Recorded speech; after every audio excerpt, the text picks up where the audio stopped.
there friends, Nibs again. Out here in the garage today doing a little bit of goofing around. We've got a really cold, windy, and snowy Saturday afternoon, and I figured I would just keep it inside in the garage today, do a little bit of goofing around, a little bit of plinking, and it's been quite a while since I've done any videos with this old timer here, and the channel has grown quite a bit, so I figured you guys might appreciate seeing this one again if you've already seen it, and if you're new to the channel, well, we're going to learn about it. So what we have here is a really cool, this one, the best I can tell, so there's almost no markings on this at all, but in doing some research on this guy, I believe this was made by a company from Germany called Eisenwerke, and they made, from what I could tell by the sights and the way it opens and the couple different features, there was dozens of different companies maybe that made similar rifles. They called these the Gems, G-E-M-S. I'm not sure if that's an acronym for something, but there's a bunch of different companies, but best I can tell, this one was made by Eisenwerke, and the couple of features that I could find from an Eisenwerke, these were made between 1873 and right around 1900, and I know it wasn't made any later than 1903 because it actually has a little placard right here on the stock, and I'll put a close-up picture of it here, and this one was made, the placard says presented to Mr. A. Forsyth by the members and officials of the Castleton, and it says CC, which is Cricket Club, and then it has the date of 1903 on it, so probably right around 1900, I'm guessing, was when it was made, because like I said, from what I could find, these were not made past 1900. But it is a smooth bore 177 caliber break barrel. It's got some patina to it, but you know, it is at least 120 some years old, and potentially as much as 140 some years old, but it works really good. The only thing that was wrong with it when I got it, it did not have a breech seal here, and we're blowing gas by, and it was shooting pretty weak because of that. But I have a video from a couple of years ago where I did produce a new leather seal for this, and that really has made all the difference in the world. It actually gives it a nice tight lockup when you close it up as well. Before, it was really wiggly, and you'd see gas blowing out the sides when you shoot it. But we're gonna go ahead and shoot this guy. It's not a powerhouse. I've chronographed it before. It is shooting between 450 and 500, depending on the pellet that I use on it. But I'm going to shoot a couple groups with it. I've just got my Meisterkugels out here, and then I've got the good old Crossman Premier hollow points, and we'll see what it does. So you just click it down like that, and put a pellet in the breech here. Sights are very rudimentary on this, so it is tough for my tired old eyes to sight in, but it sure is a lot of fun to shoot. So I've got a couple of different splatterburst targets across the garage here.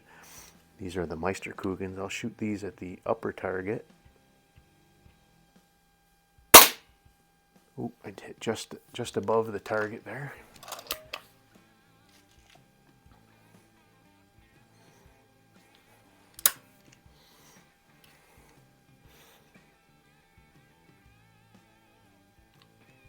It's tough to see. All right, I'm aiming right at the bottom of that little 2-inch splatterburst now, and hit dead right in the bullseye there.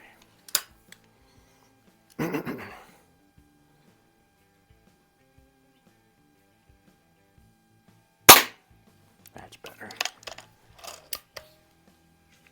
I love shooting these old guns. This one kind of was the start for me of really collecting the very old pellet guns. I have quite a few now out here, but this one really kind of started it all off for me.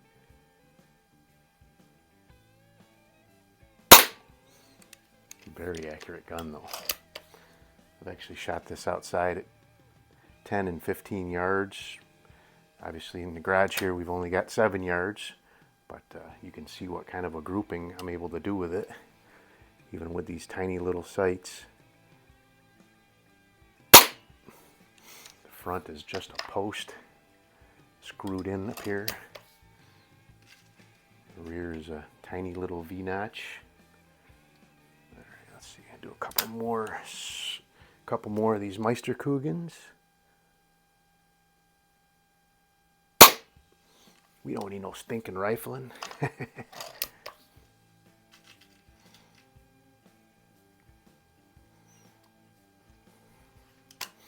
Kind of wonder if this would have been what they would consider a parlor gun or whatever back in that day. There we go. All right, let's do some Crossman Premier hollow points and see if we how we do with those. All right, I have one of the square splatter bursts down below there.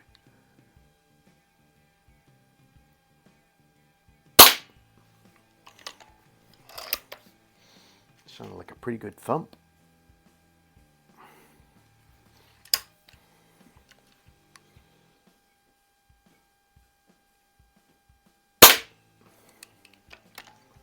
I was thinking about just doing a head-to-head challenge with this guy, but I said, nah, we'll just shoot it. Just have some fun with this guy and shoot it. You know, I love my new pellet guns too, but just shooting something like this is just so special.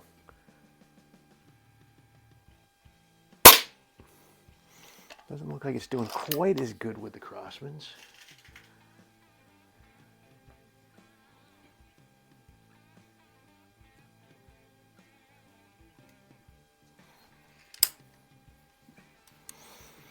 I do have a couple of quacking bushes out here so my number 5 is a very similar concept to this. That one is a 22 and it is rifled. That one was made right around the same time. Actually, I could date that number 5 to right around 1903, based on the serial number. All right, I guess that group's not looking too bad. Just hitting off to the left just a little bit.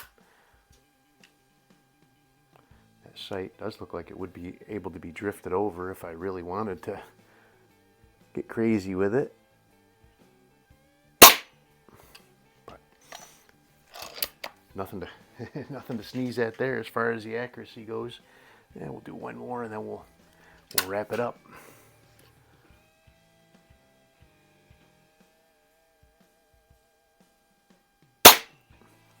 So nice.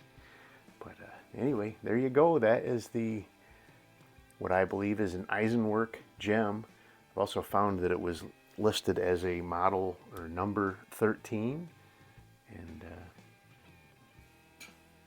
so cool, so cool.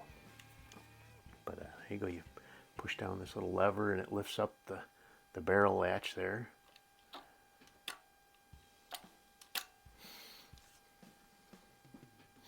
Does have a so the spring is like a flat wound spring. It's not a round wire. It's pretty cool. I had heard that those could be fragile in these, but this one's actually intact and in very good condition. So, but anyway, there you go. That is another look at my Eisenwerke number 13. Really, really cool. Smooth bore. Late 1800s to right around 1900. Fantastic survivor. But anyway, hope you guys liked the video. Till next time, have a great day.